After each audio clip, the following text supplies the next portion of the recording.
You know, I gotta say, this is fun as hell to do, and I don't know why.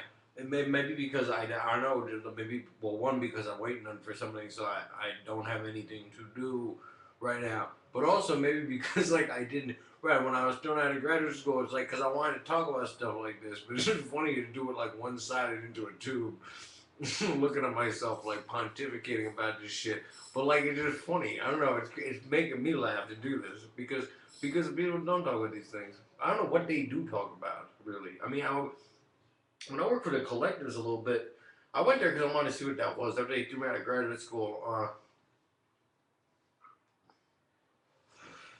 I mean, it'd be fun to talk about too. But what did happen over there? Or I don't know. Maybe like people don't find things interesting. Like I find things interesting. Like I watch people these.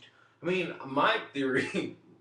If I'm watching people like I watched this girl in Kentucky, like, oh, that's interesting. She's getting off oxys, and this is happening and that, and I see the responses.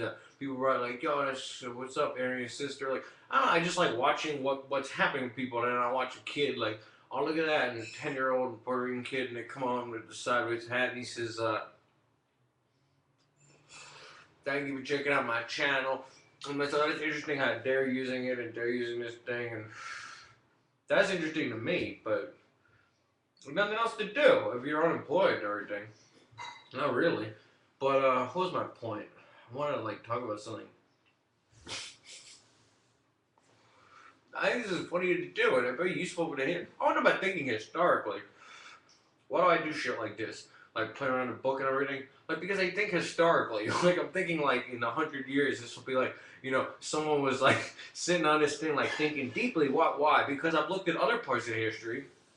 And it is interesting to see people in other eras like just talking and like the way they talked and like the way they looked and everything. So I'm just trying to make the document because when I'll be dead, because we'll all be dead sometime. This is like a fun way. Like this will be up. Like people could see this maybe and be like, "Oh, look at that!" Like 100 years ago, like when the YouTube first came out, before people knew like what this technology would be used for. Like there was someone like thinking deeply on it. Like that, I'm thinking of myself historically. Like that, I don't give a fuck. Like what you think about this. This is like for history. Like